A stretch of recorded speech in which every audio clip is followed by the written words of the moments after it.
estamos falando justamente dessas conversações de como fazer essa prática de como nós aprendemos na perspectiva de comunidade de aprendizagem, trazendo o que nós estamos fazendo, né, nas localidades, mas também fazendo essa reflexão, porque o como aprendemos, ele está diretamente ligado a essa construção vivencial também, né?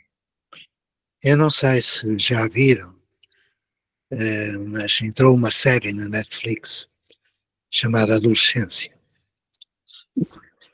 Eu que vejo muito pouca televisão, chama-me a atenção o termo, não é? E eu fui ver o primeiro episódio. Recomendo. Tem tudo a ver com aquilo que tu falaste agora. Aprendizagem. Aprendizagem no contexto familiar, social, escolar. É talvez uma das melhores séries que eu alguma vez vi. Pequenina, penso são 4 episódios, sem alarde, nem sequer puseram spoiler cá fora, um anúncio, porque tem tudo a ver com aquilo que se passa hoje nas famílias, nas escolas, tem tudo a ver. Tem tudo a ver com o tipo de aprendizagem que se faz, com quem se aprende, como se aprende.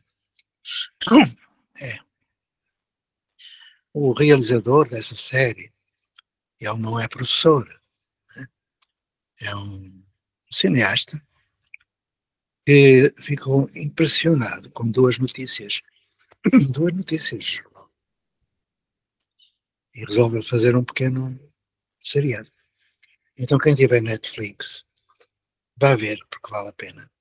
Vale a pena. E tem tudo a ver, como eu disse, com aquilo que se possa hoje conversar aqui. É, adolescência. Adolescência. Amanhã, às 9 horas, para aqueles que vão participar, eu irei utilizar a lista de verificação, mas muito incidindo no porquê de nós irmos às causas. Às causas. Porque há muito tempo atrás, quando eu estava em Brasília, em 2021 talvez, o secretário de Estado me convidou para ir à Papuda, à aula de jovens infratores. São jovens entre os 13 e os 18 anos à espera de sentença. Nem sequer se sabe se eles vão ser julgados ou muito menos se vão ser considerados culpados de alguma coisa. Estavam à espera de sentença. Eu pedi para entrar numa das celas, porque Silvana, podes desligar o microfone? Obrigado. Nessa cela só estavam 2 jovens, quando nas outras todas estavam 3. E nem estou a referir-me àquilo que eu escutei naquele corredor, que eles gritavam de dentro das celas, era uma coisa louca. Mas que suscitou-me interesse saber porque é que estavam 2. Perguntei ao guarda se poderia entrar para ele nem pensar. Mas ainda assim pegou na pistola, abriu um bocadinho a porta da cela e, com a porta entreaberta, eu perguntei àqueles 2 que lá estavam: onde é que está o vosso colega? E o mais velho deu uma gargalhada e disse: nós matámos ele ontem à noite. Tal e qual. Nós matámos ele ontem à noite. Depois disse mais algumas coisas que eu vou evitar de falar, porque só isto já é motivo para refletir.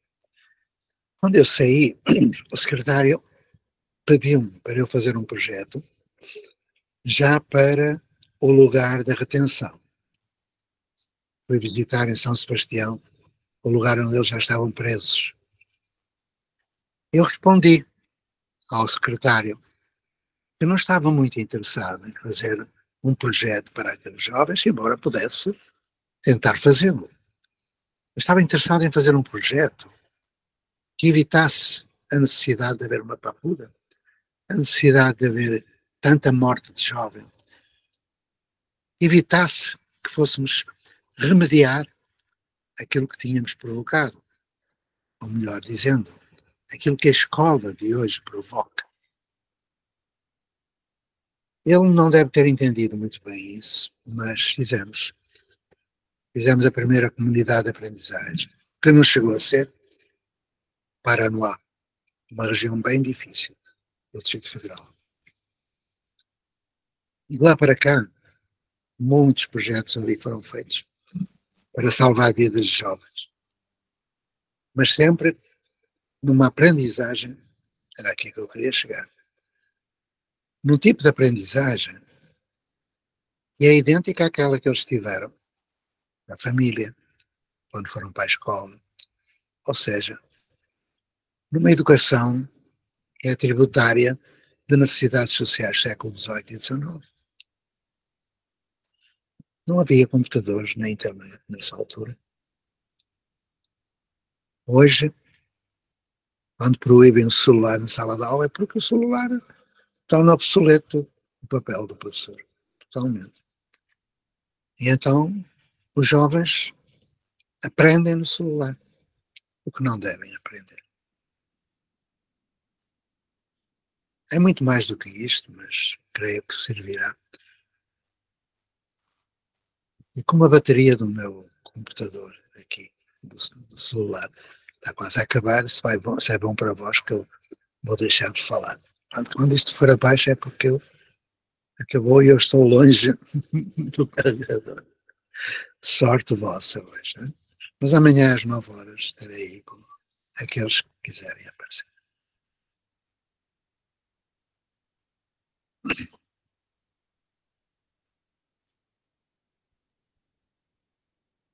Bom, então só para retomar aqui a questão, nós estamos falando, né, sobre as práticas de como aprendemos na perspectiva de comunidade de aprendizagem. Então, com a apresentação das práticas que desenvolvemos, em dúvidas, perguntas ou partilhas, para nós podermos trazer essa questão de o que cada um está fazendo em cada, né, localidade e como nós podemos cooperar e nos ajudar aqui a trazer questões, né? Então, se vocês tiverem perguntas, questões também, é importante a gente partilhar aqui para construir junto a partir desse como aprendemos, né?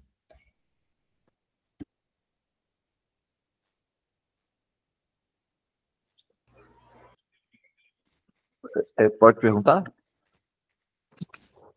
Tá, eu Sim, tô sem câmera, mas vamos assim, tá?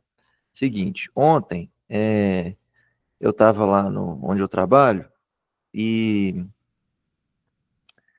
teve um momento lá que duas crianças de 10 anos, mais ou menos, eu já falei que você era de favela, né? São crianças de favela. Duas crianças estavam na janela e elas começaram a cantar uma música lá que tem palavrão. Aí um vizinho de janela de frente reclamou, falou, o que é isso e tal? É bagunça ou é projeto? Não sei o quê. Aí eu cheguei na janela, falei com ele, não, vou falar com eles aqui. Aí conversei com as crianças, falei que não era para falar, não era para falar palavrão na janela, não era para gritar na janela, né? Aí passou 5 minutos, elas estavam lá na janela gritando de novo. E aí eu repeti, né? Não é para gritar na janela. E aí elas continuaram gritando na janela, como se eu não tivesse falado nada. E aí eu subi o tom de voz. Como se fosse um grito, assim, né? Tipo assim, eu não vou fazer aqui, né? Mas falando firme, grosso e alto. Ô, vocês não estão me escutando, não? Tipo isso, assim, né?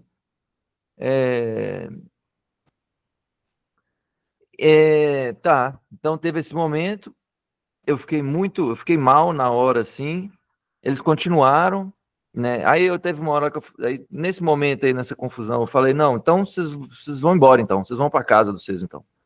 Aí eles saíram, pouco depois eles voltaram, eu chamei eles para conversar, os dois, aí com mais calma, né, tava falando lá que eu não gosto de gritar com eles, mas gritei porque eu não encontrei outra forma de fazer eles me escutarem naquele momento.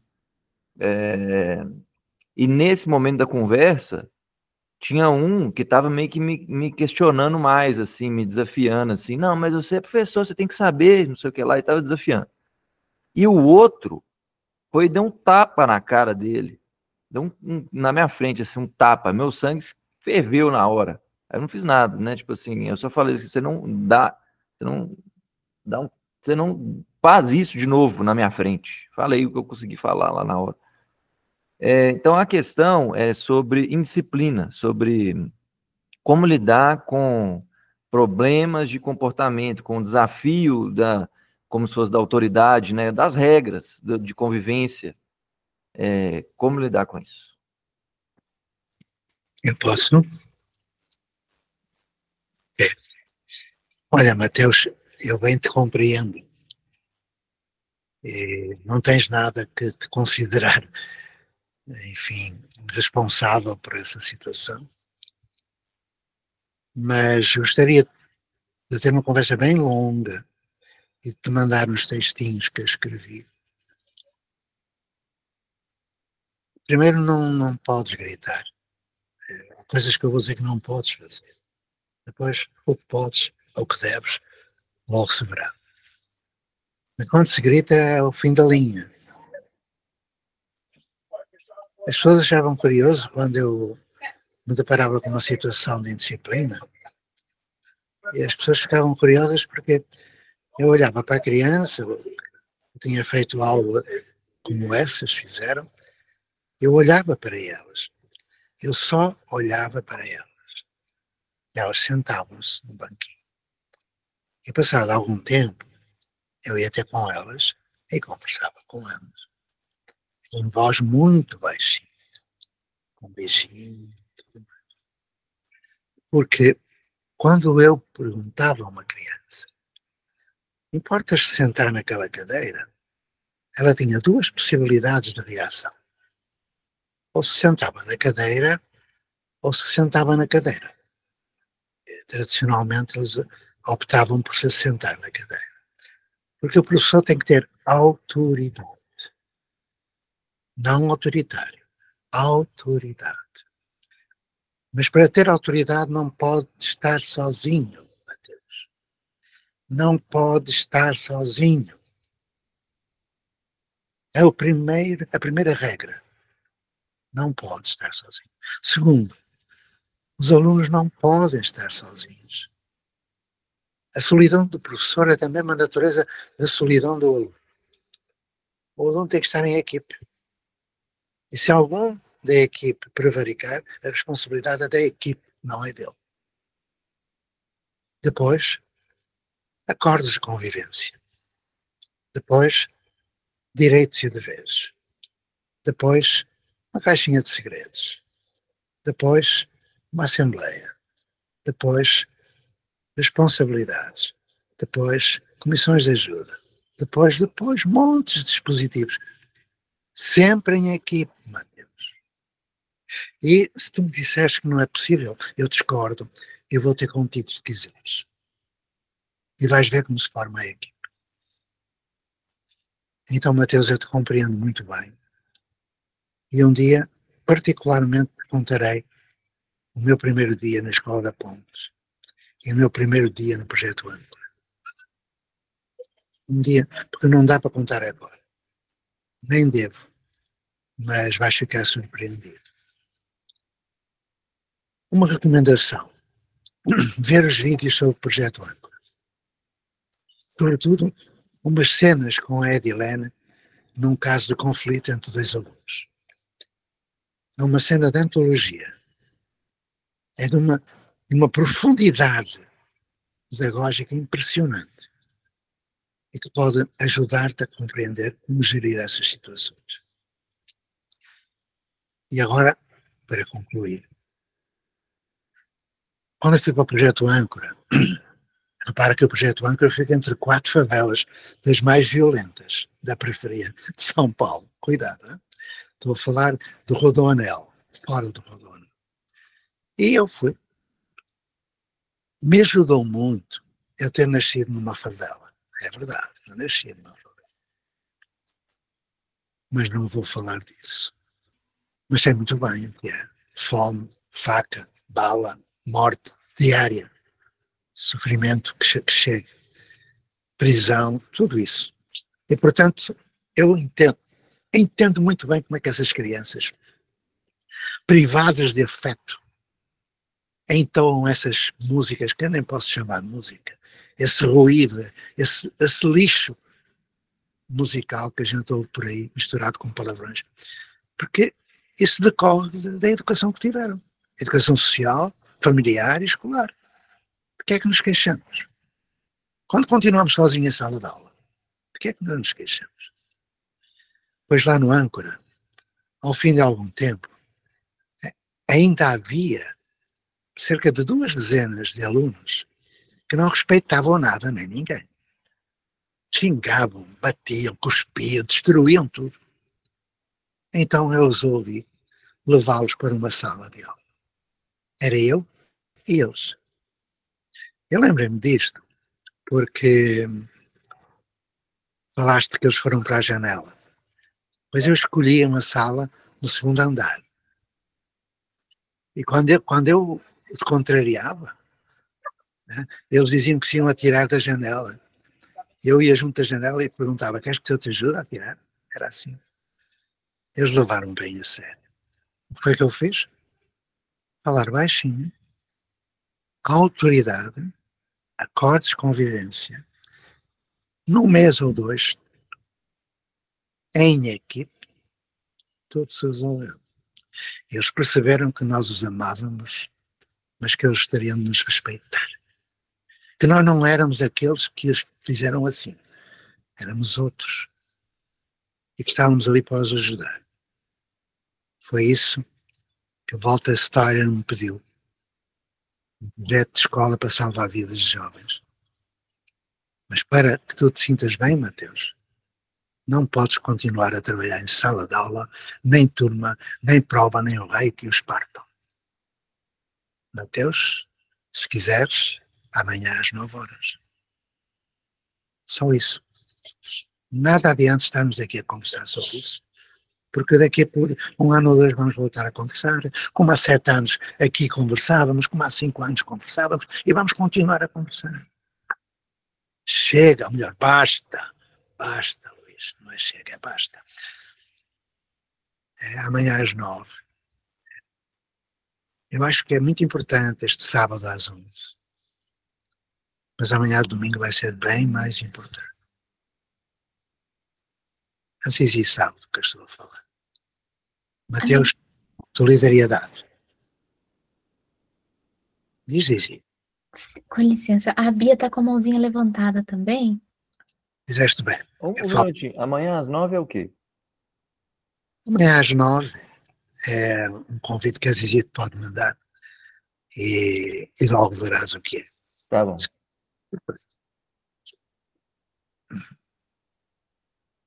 A Bia está com a mãozinha levantada, depois eu vou fazer umas colocações para o Matheus também. Bia, querida, oi, linda, tudo bem? Que fofura.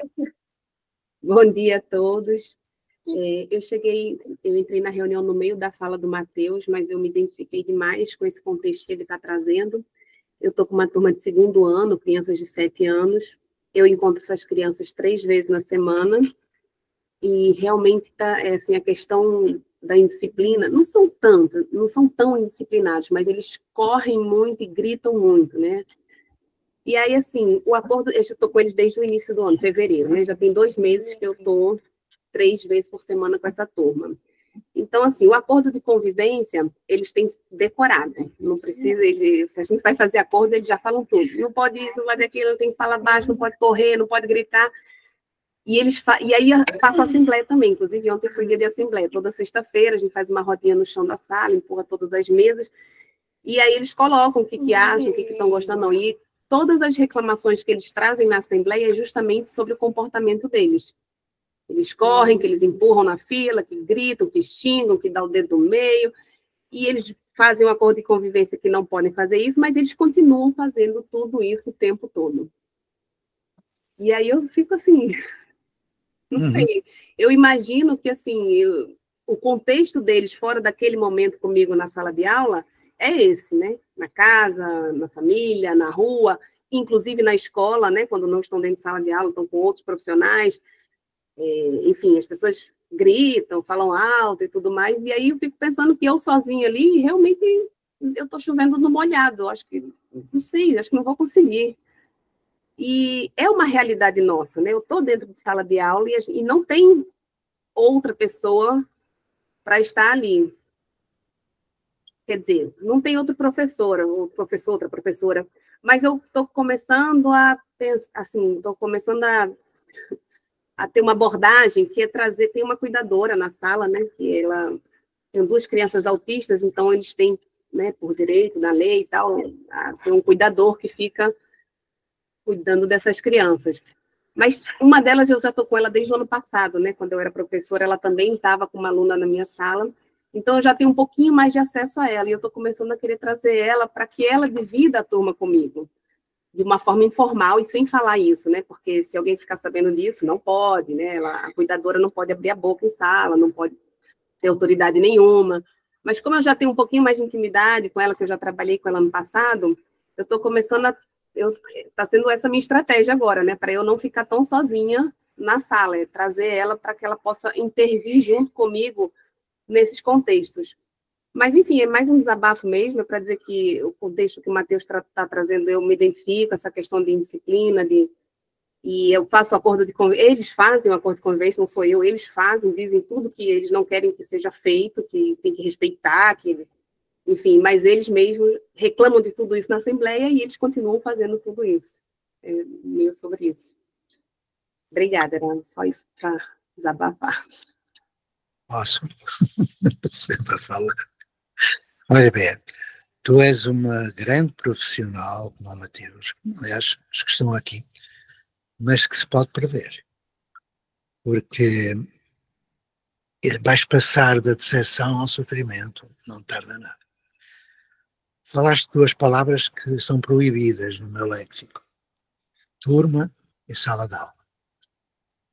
Enquanto estiveres com turmas, salas de aula e com ajudantes, não te vais ver livre dessas situações. Muita gente perguntava porquê é que na ponte se falava baixinho e nunca houve indisciplina. Mas não, porque já é magia, não. Mas no dia 5, não sei se tu vais ao 3º encontro, do Praticar Dar-se, vai ser já para praticar mesmo. E tu vais ver que há caminhos para que isso não continue a acontecer. Eles podem discutir os acordos que eles não cumprem, isso eu sei, lógico. Porque é em sala de aula. Porque na família é diferente. E tu não vais competir com a família. Na sociedade é diferente.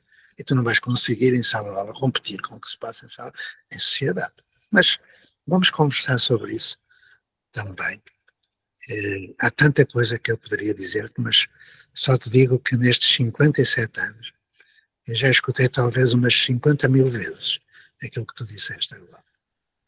E não pude ajudar porque as pessoas não saíram da sala de aula. Luís. Eu queria só acrescentar aqui algo ao que o Mateus disse e ao que a Bia disse, porque eu acho que é importante completar o que o Zé não disse, porque o Zé diz tanta coisa, fica sempre qualquer coisa por dizer. Então, o que é fundamental é que eu acompanhe o grupo e não crie saltos durante a semana com esses alunos. É fundamental, no dia seguinte a ter acontecido um conflito, eu voltar a ver esses alunos e a estar com eles. Aquele sistema que nós tínhamos aqui na escola, de que eu tinha um grupo à segunda-feira e se eu voltava a estar com esse grupo à quinta-feira ou à sexta, não funciona para criar relação. Entretanto, eu tive um problema com o aluno na segunda, na quinta-feira passou muito tempo sem eu estar com ele, para poder interagir, para eu perceber como é que ele raciocinou com as palavras que eu falei para ele. Não, para além das 2 pessoas em sala de aula, ou num espaço, vamos lá dizer, quando for possível sair da sala de aula, é fundamental haver este contínuo de relação com o grupo. Pelo que eu entendi, daquilo que conheço do projeto âncora, os jovens que iam para lá integravam-se, relacionavam-se todo dia com as mesmas pessoas, não é? E, portanto, isso cria um contexto de relação completamente diferente de outro que acontece quando eu só vejo o aluno 2 vezes por semana. Não resulta assim. Isso foi uma das coisas que nós mudamos aqui e foi uma das coisas que mais positivo trouxe à relação professor, à relação tutor, à relação com os alunos, entende? Então, eu sei que às vezes não é possível fazer isto em todo o lado, mas é fundamental eu saber estar com os meus todos os dias. Os meus são aqueles que me rodeiam, que vivem comigo em comunidade. Não pode ser só de vez em quando.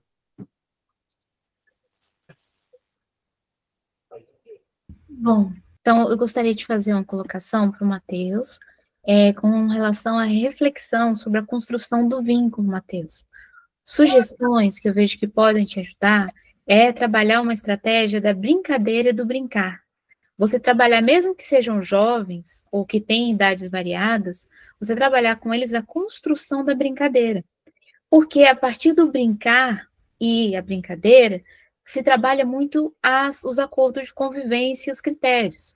Mesmo que ocorra de um bater no outro, pode-se parar a brincadeira, sentar para conversar e ver o que está acontecendo. Perguntar por que você bateu, o que ocorreu, por que você está batendo.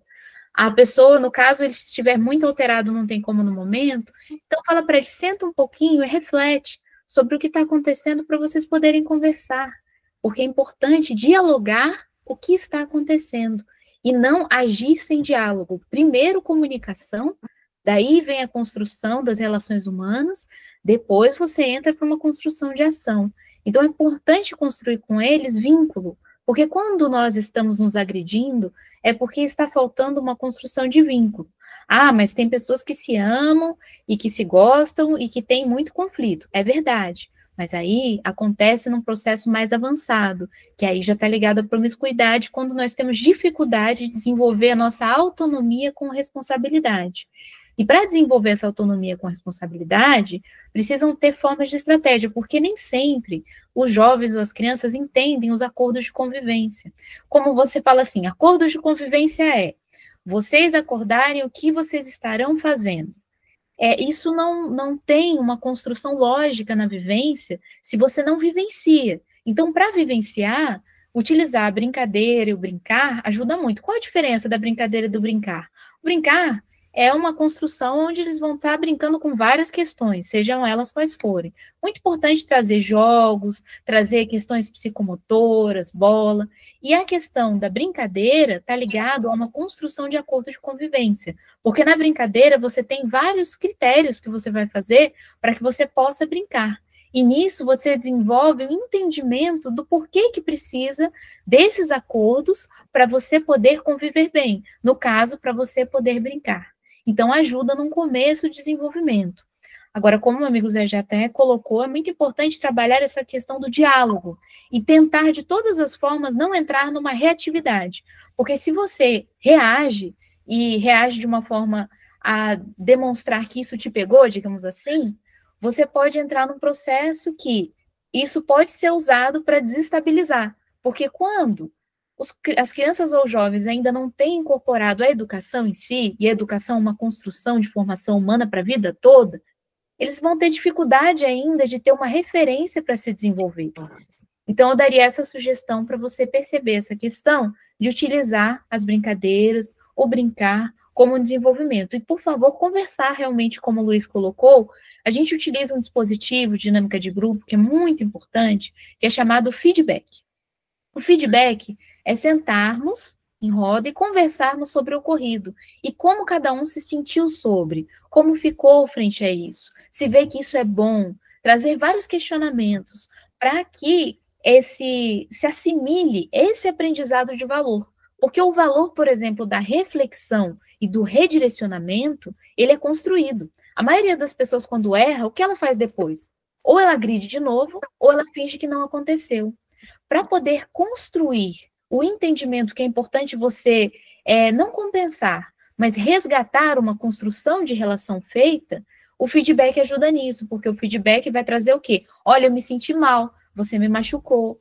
A pessoa vai ter que pelo menos falar o quê? Desculpa, não foi minha intenção, ou foi minha intenção porque eu fiquei com raiva. Mas o que você faz com essa raiva? Como você pode fazer para não agredir, sim conversar com o outro sobre o que te machucou ou o que te causou mal? Então, justamente isso vai trazendo para o diálogo e vai saindo dessa fase de só estímulo-resposta, que é só eu sentir uma dor por alguma questão, ou porque eu quero alguma coisa e não sei como dizer como eu quero, então eu pego para mim e puxo, ou invado o dojo, né, que é o espaço que o outro tem, sem saber ainda me comunicar para construir em cooperação. Então, muito importante trazer essa reflexão, tá? Daria essas sugestões para você desenvolver, para você ver as construções que tem a partir daí. E tentar não trazer para você o processo. Porque nós, como tutores, assim, quando temos muitas questões com as crianças ou com os jovens, quando tem um processo de violência ou agressão, nós tendemos a trazer para nós, como se nós fôssemos um processo de foco de agressão. Mas nós não somos um foco de agressão. O que acontece é que as crianças ou jovens que ainda não desenvolveram uma maturidade emocional, um entendimento da sua emoção, primeiro eles vão bater, para depois eles conseguirem entender como funciona a sua própria emoção. Então, nós precisamos auxiliá-los a entenderem a própria emoção, para eles conseguirem dialogar a emoção, trazer para um outro desenvolvimento. E se você perceber que esses jovens precisam se movimentar, eles estão com muita energia, e a energia, os hormônios, que está causando também bastante sobre isso, é importante desenvolver com eles dinâmicas que eles interajam mais em processos psicomotores, porque isso ajuda também a, depois que eles desenvolverem esses processos psicomotores, eles sentarem com mais calma, para conseguir parar para ouvir o outro, que também é um valor. O valor de ouvir é uma construção.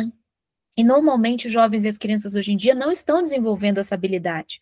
Por quê? Porque eles não estão comunicando, eles estão utilizando celular, eles estão utilizando outras tecnologias que não desenvolvem a habilidade e até a competência de ouvir, parar para ouvir e parar para refletir o que está ouvindo. Muitas vezes só ouve, mas não tem reação nenhuma. A pessoa fala com outra pessoa, a pessoa mal responde, continua falando e não para ouvir para entender.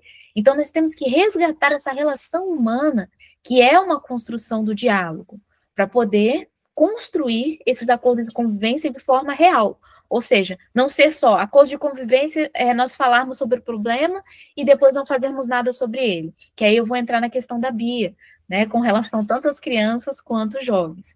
Bia, uma sugestão importante. Você perguntar para as crianças, a assembleia, ela tem várias fases. Normalmente, a assembleia é muito utilizada como queixa ou como reclamação. Ela não é utilizada como solucionador de problemas. Então, uma sugestão é você trabalhar a assembleia como solucionador de problemas. Então, se tem um problema, podem até falar, mas e aí, como vamos resolver? Nós precisamos resolver esse problema, porque esse é um problema de relação que é nosso. E se é nosso, da nossa autonomia, do nosso desenvolvimento, do nosso comprometimento de acordo, nós precisamos resolver. Como nós iremos resolver? Pega um problema e, a partir desse problema de relação, desenvolve uma construção para ser feito. Claro que no começo elas não vão querer, vão ter dificuldade, ou vão falar isso, ou vão falar aquilo, não importa. Pegar um problema para poder desenvolver uma solução, mesmo que a assembleia seja para construir essa solução. Porque uma vez que você consiga trabalhar esse entendimento do desenvolvimento de uma solução, todas as outras virão a partir daí. Porque nós, normalmente, temos uma tendência a passar a nossa autonomia e responsabilidade para o próximo. Nós não assumimos a nossa autonomia e responsabilidade de fazer mudança. Nós reclamamos do outro, nós reclamamos de nós mesmos, mas nós não assumimos mudar. Então, para construir isso com as crianças, tem que trazer sempre problema para elas. Então, tive um problema, inclusive, você pode usar estratégias. Se tem alguma coisa que elas gostam, você pode falar, pois é, está dando problema para a gente poder construir no que vocês gostam. Então, para a gente poder desenvolver isso aí, nós vamos ter que construir uma forma de solucionar. O que nós podemos fazer? Porque aí você interage com elas o entendimento que solucionar problemas é bom, problemas não são ruins. Você que está com a gente há um tempão também da alfabetização humanizada, sabe com relação ao PPPH, né, o Projeto Político Pedagógico Humanizado. Vale a pena utilizar aquela base, porque aquela base dá muito organizadamente o desenvolvimento de você ver O problema, o porquê, a solução e a resolução. A resolução é a última construção, que são os acordos. Porque se nós não conseguimos ver o problema primeiro, para encontrar o porquê que esse problema acontece, para ter uma solução e, a partir daí, resoluções que mantenham o desenvolvimento dessa solução, normalmente nós não conseguimos resolver. Então, eu dou mais essa sugestão também de trabalhar com eles e focar com as crianças. Mesmo que elas sejam insistentes, você é mais. Porque o grande ponto é, a insistência, ela está ligada também à resiliência. E a natureza é resiliente. Você vê que em todo lugar, seja naquele sol de 50, 70 graus, tem, como chama, de cimento, de pedra, sempre tem uma plantinha brotando ali. Essa força, essa vontade, ela está ligada a isso, a vontade de formar o que é essa humanização do ser humano. E nós precisamos ter ela com as crianças e os jovens, por quê? Porque a tendência deles é voltar ao que eles já são. E nós também, se nós pensarmos, se temos um condicionamento ruim, para nós mudarmos esse condicionamento que não está bom, nós precisamos ter muita força de vontade. E, normalmente, o meio que nos estimula a mudar. No nosso caso, como tutores, nós somos esse estímulo à inovação, à mudança, à transformação. Então, nós precisamos pôr uma energiazinha ali para poder, não, mas vamos resolver. Agora vamos resolver essa questão. Como que nós vamos solucionar e empurrar um ao outro? Vamos lá, quais soluções vocês... Vamos listar as soluções. Quando acontecer, vamos trabalhar as soluções. Aí você precisa ser aquela pessoa chata que lembra só. Vamos lá trabalhar essas soluções que vocês falaram. Porque vendo a valorização desta construção de valor da autonomia com responsabilidade, você abre as portas para o entendimento que nós precisamos nos comprometer com aquilo que falamos. Porque, infelizmente, com a internet, isso é um outro problema, nós escrevemos qualquer coisa e nós falamos qualquer coisa. E aí a tendência depois, quando nós estamos interagindo, é falar sem se comprometer, porque você não tem o quê? O compromisso com aquela relação que você está construindo. Então, trazer o compromisso com essa relação que está sendo construída precisa ser bem evidenciado e marcado mesmo. Então, minha sugestão, tá? Desculpa, eu falei bastante, mas seria nesse campo de você reforçar e ser insistente. E você vai conversando conosco aqui, trazendo quais foram os pontos, né? Quais soluções as crianças trouxeram? Elas conseguiram, pelo menos, fazer uma solução dar certo? Se elas estão com dificuldade, marca uma. Porque normalmente as crianças ou jovens marcam várias soluções para não solucionar. Os adultos também são assim. Ah, temos muitas soluções e não faz nenhuma. Então, marca uma, trabalha em cima dessa e quando conseguir, fala, olha, avançamos nesse valor. Porque a evidência de aprendizagem do avanço nesse valor, porque nós conseguimos solucionar um dos problemas. Quando aconteceu, um empurrou o outro, nós fizemos o quê? Paramos para conversar. E nós conversamos e adiantou? Não sei, será? Como? O que nós fizemos a partir daí? Diminuíram ou aumentaram os empurrões? Diminuíram. Nessa semana a gente conseguiu, conversando, parar mais para refletir sobre isso. E na próxima semana? E na outra? E na outra? Normalmente, uma mudança assim de valor é de 1 mês a anos. Mas normalmente, se é mais simples, com 1 mês a gente consegue ter esse desenvolvimento. Isso estou falando de experiência, tá? Ou seja, de vivenciar muitos projetos e ver quanto que demora mais ou menos uma criança ou um jovem ter uma mudança de comportamento num sentido prático deles, mais simples. Agora, no sentido mais avançado do porquê você está empurrando, demora mais. Empurrar, menos. O porquê está empurrando mais, porque às vezes está ligado a processos de dificuldade da maturidade emocional e do desenvolvimento de entendimento do porquê está fazendo. Aí tem que ter mais um pouquinho de tempo e um pouco mais de desenvolvimento potencial para a criança poder entender isso e assumir e assimilar em si. Então, seriam essas as sugestões que eu teria, tá, Bíblia? Espero que... Estamos torcendo, estamos juntas, né? Qualquer coisa, só dá um alô. Helder? É muito bom ouvir vocês, você, Luiz, e Samir Bravo. Eu queria acrescentar, antes disso, um conselho da minha avó, lá de Jequitibá, Minas Gerais, Bia e Matheus. Matheus talvez conheça, perto de Sete Lagoas, a capital intergaláctica do folclore, Jequitibá. É um quilombo, né? Antigo quilombo, de onde minha avó veio. E ela dizia que quando se grita, é quando os corações estão distantes. Corações que se aproximam costumam falar mais baixinho, quiçá até mesmo sussurrar.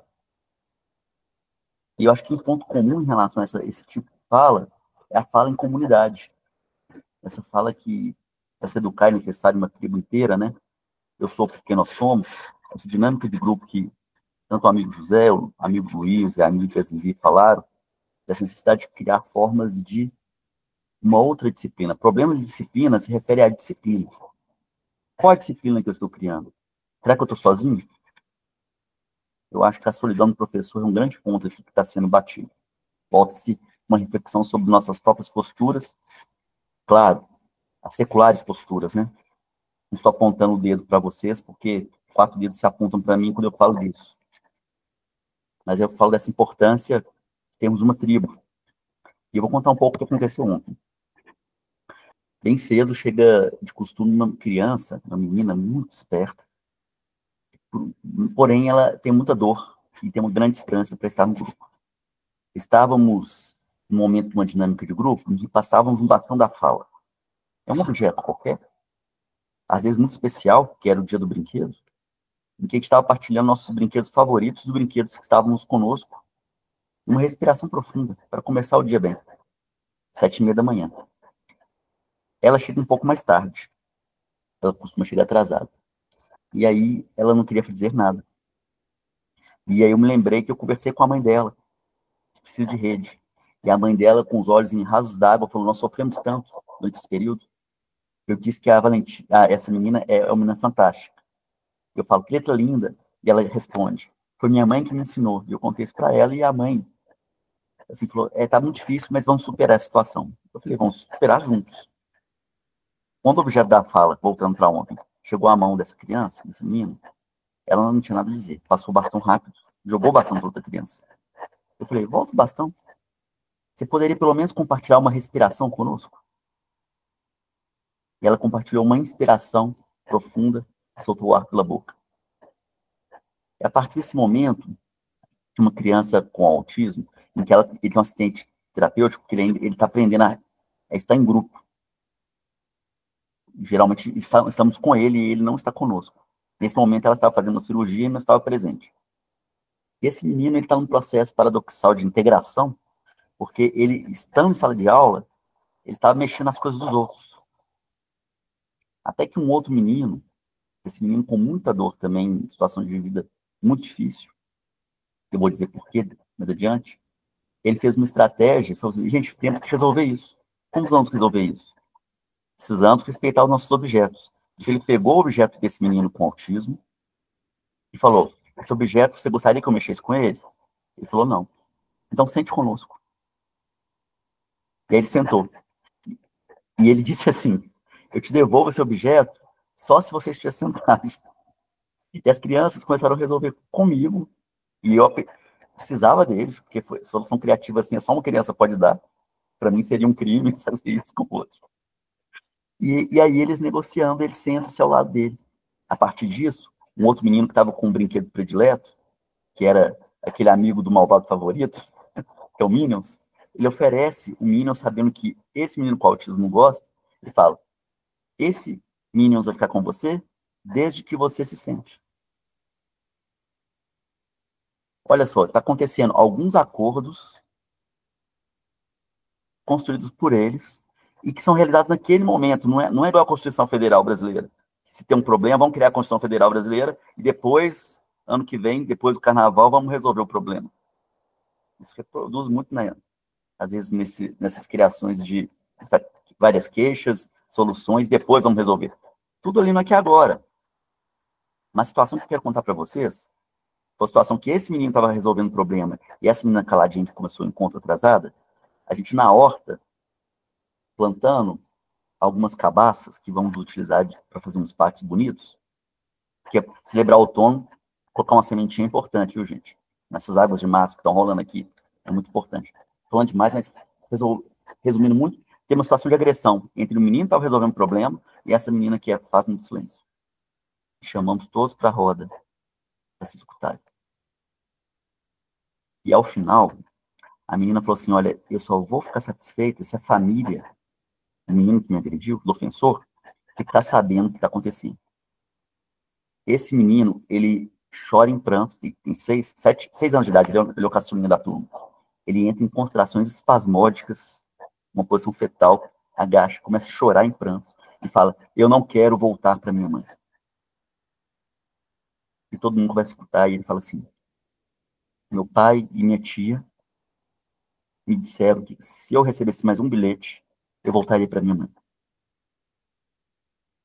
E nessa hora, todo mundo escutou a dor desse menino, falando, precisamos fazer algo diferente. Precisamos convidar a tribo para que esteja junto. E aí fomos conversar, convidar a tia, que ele gosta de dizer, a madrasta, para todos nós aqui, e o pai, para estarmos juntos para conversar de uma maneira amigável. E conversando com esse menino, ele foi falando várias coisas, mas dizendo um pouquinho no labirinto do fauno, do imaginário dele, ele disse que a mãe dele era má, que ele não amava a mãe, que quando ele viveu com ela, ele só comia coisas ruins. Ele disse, cachorro quente, empadinha, pastel, só guloseimas, tá? Eu falei, nossa, eu como criança adoraria isso. E disse assim ao final, 6 anos, meu colesterol era muito alto, era mais de 100 quando eu estava com minha mãe. Mas chorava muito. Apesar das guloseimas que ele elencava, ele falava que comia mal e que sofria muito.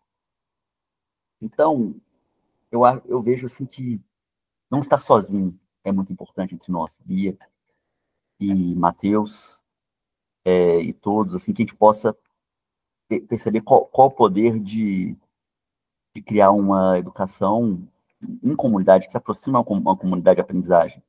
A gente possa perceber dinâmicas em que nós não estamos sozinhos, nós não somos solitários, como diz o amigo José, nós somos solidários. É isso, gente, que eu gostaria de compartilhar com vocês. Ah, que ótimo. Agradecida, Helder. Bianca. Bom, eu entrei nesse grupo hoje e entrei ouvindo quase o finalzinho do Mateus. Só peguei ali a parte que ele fala das crianças, do palavrão, do vizinho, que ele meio que perdeu a cabeça. Depois eu vi o professor, do crescimento dele, e eu vi você, que foi uma aula, parabéns, assim. E agora eu vi um pouco das histórias do Helder. E eu sou mãe, não sou professora, lógico, né? Mas a gente descobre que também a gente acaba sendo educador. Então eu não tenho experiência que a maior parte das pessoas tem aqui dentro de uma escola atuando, né? Eu falo mais como mãe e também como uma pessoa que eu fui, uma jovem, uma criança cheia de problemas, como todas as crianças machucadas, né? E hoje, Mateus, eu trago essa minha dor para a escrita. Então, eu não sei se eu posso fazer esse spoiler aqui, né, falar um pouco sobre isso, porque a escrita, há 5 anos atrás, eu fui resgatada e a escrita, ela trouxe para mim aonde eu transporto essa dor. E, enfim, eu falo isso como experiência própria. Também adorei ouvir um pouco o seu sotaque do Helder, porque trouxe um pouco do meu pai, que é mineiro, ali de Caratinga, que eu brinco que eu acho que meu pai era um pouco menino maluquinho. E é isso, acho que a gente, como o outro português falou, a gente tem que criar conexões com essas crianças, tem que falar a mesma língua que elas, porque eu sei que as músicas hoje são muitos palavrões, mas a gente tem que saber usar esses palavrões também para entrar no mundo delas, para ir porque o Helder falou no final, essa conexão com ela, para ela poder se abrir um pouco mais, né? E é isso, espero ter contribuído e obrigada por me ouvir. Agradecida, Bianca. Que bom, seja muito bem-vindo. Que nós estamos na formação das novas construções sociais de aprendizagem e educação, tá? Estamos falando justamente sobre a construção da prática do desenvolvimento da aprendizagem a partir da perspectiva da comunidade de aprendizagem. Então, como aprendemos? Então, estamos nessa construção. Aí, o Mateus fez uma pergunta aqui, eu vou só fazer uma resposta rápida para ele, só para terminar de recapitular, que ele colocou, Zizi, me recapitula, por favor, a diferença entre brincar e brincadeira. Só uma reflexão sobre isso. O brincar e a brincadeira, embora eles tenham uma construção aparentemente, né, igual, a brincadeira, ela está muito correlacionada à construção de como você constrói essa brincadeira. Se você fizer uma reflexão, ou né, se nós fizermos essa reflexão sobre a questão da sociedade, toda a construção social, das profissões, dos sistemas, eles estão muito correlacionados a essa construção da brincadeira, porque é como funciona essa brincadeira. Quando nós vamos brincar já é o estado de estar brincando, mas muitas vezes o brincar ele pode ser correlacionado a uma construção mais livre. Um começa a correr, o outro vai correndo. Agora, a brincadeira, nós temos uma construção de acordo, porque para brincar uma construção de brincadeira, nós vamos brincar de alguma coisa. E esse brincar de alguma coisa, ele vai estar correlacionado às normas que nós construímos ali naquela brincadeira. O brincar mais livre, ele depende muito, na verdade, dos nossos estímulos e respostas, né? Ou seja, se eu me esbarrei com outro, estamos correndo, um começou a correr, todos corremos juntos. Então, é algo que está correlacionado mais ao nosso impulso, de que é ótimo também, importante que aconteça. Já a brincadeira, nós temos que acordar uns com os outros, porque como é isso? Se nós estamos brincando de correr, mas aí nós vamos brincar de pega-pega, como é que funciona o pega-pega? Ou seja, correr um atrás do outro para poder... Quem pegar foi pego, aí tem que ficar parado. Então, já tem ali um critério, já vai ter um acordo para a criança ter que ficar parada quando ela for pega. Normalmente, antigamente, quando tínhamos mais brincadeiras psicomotoras, nós tínhamos uma noção muito boa com relação ao acordo de convivência. Porque para construir a brincadeira, a pessoa que não entrasse nessas construções, logo, logo era tirada da brincadeira. Ah, ele não sabe brincar. Então, fica quieto aí num canto. Não que isso seja bom, tá? Mas isso trazia uma referência de quê? De nós nos esforçarmos para entrarmos naquela norma que tinha na brincadeira, para podermos brincar também. Então, né, se você brinca de pega-pega e empurra o outro, os outros já olham para você e falam, aí não, isso não, assim não, ou seja, já vão, você não dá para brincar. Então, fica aí no canto observando que você não dá para brincar assim. Para brincar não é empurrar, é encostar.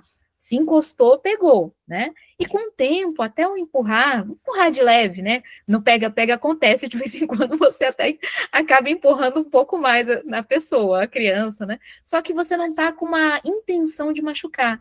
Você está numa intenção de conseguir correr logo e brincar e desenvolver. Isso também vai aprendendo e vai se entendendo como funciona quando você tem intenção de machucar ou quando foi sem querer. Porque essa é uma questão, inclusive, que as crianças fizeram uma assembleia muito linda sobre um dos projetos, as crianças se reuniram e conversaram sobre. Como é que a gente sabe quando a gente quer machucar o outro ou quando a gente fez sem querer? Porque tem algumas crianças que ficam falando, eu fiz sem querer, e ri. Ou seja, ela está utilizando o fiz sem querer, mas ela fez querendo, só que ela machucou porque ela ficou com raiva de alguma coisa. Como é que a gente faz para saber a diferença disso e como é que a gente age frente a isso? Então, elas estavam conversando. Vamos fazer um acordo? Vamos, tá. Quando for sem querer mesmo, assim, a gente não quiser machucar o outro, não foi intencional, a gente para, a gente conversa e vê o seguinte, se foi sem querer ou se não foi, ou foi querendo, né? Aí tá. Aí quando elas se machucaram, teve uma que empurrou a outra, mas foi sem querer. Aí elas conversaram e falaram, não, eu tropecei e foi sem querer. Aí teve um outro momento que outra empurrou a outra de verdade, né, para machucar, e perguntou, foi sem querer? Ela ficou falando, foi sem querer, e rindo, rindo. Até que uma das crianças falou assim, por que você tá rindo? Eu me machuquei. Isso não tem graça. Você não percebe a diferença? Aí todos olharam e falaram, isso, essa é a diferença. Quando a gente está rindo, quando a gente está tirando um sarro, brincando, zoando com a cara do outro, quando a pessoa se machuca, está correlacionado à intenção de machucar.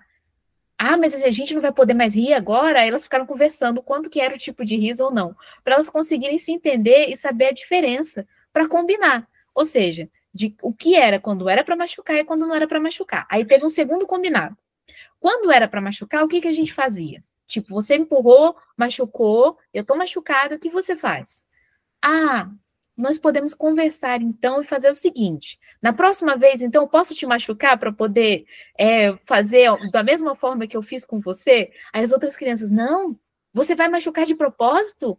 Mas o acordo não é justamente para não machucar?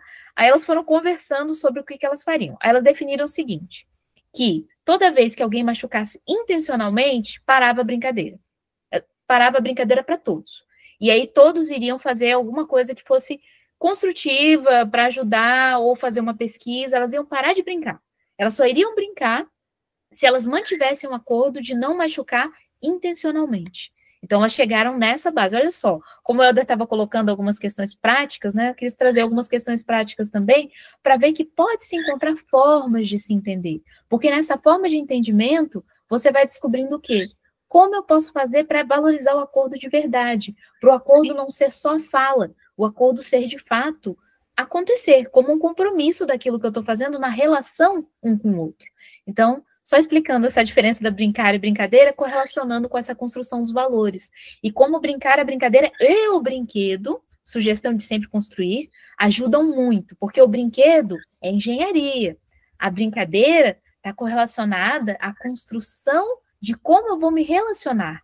E o brincar é a arte. Então, se nós correlacionamos essas três construções nessa criatividade e inovação de ser, nós desenvolvemos quem? Quem nós somos. E depois nós brincamos também. É que as nossas brincadeiras mudam, né? Infelizmente, hoje em dia, as brincadeiras ficaram muito correlacionadas a jogos digitais.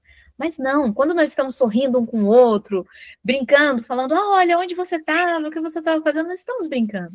Mas nós estamos brincando já uma brincadeira mais adulta, que não está correlacionada a você ser sarcástico ou irônico, e sim correlacionada a você conseguir interagir com o outro de uma forma a fazer o outro ter um envolvimento com você daquilo que você está falando. E isso transforma em construção de afetividade. É assim que se transformam os valores da afetividade, que estão relacionados à empatia, ao entendimento, à busca de você perceber o outro, a solidariedade. Tudo isso vai sendo construído a partir dessa relação.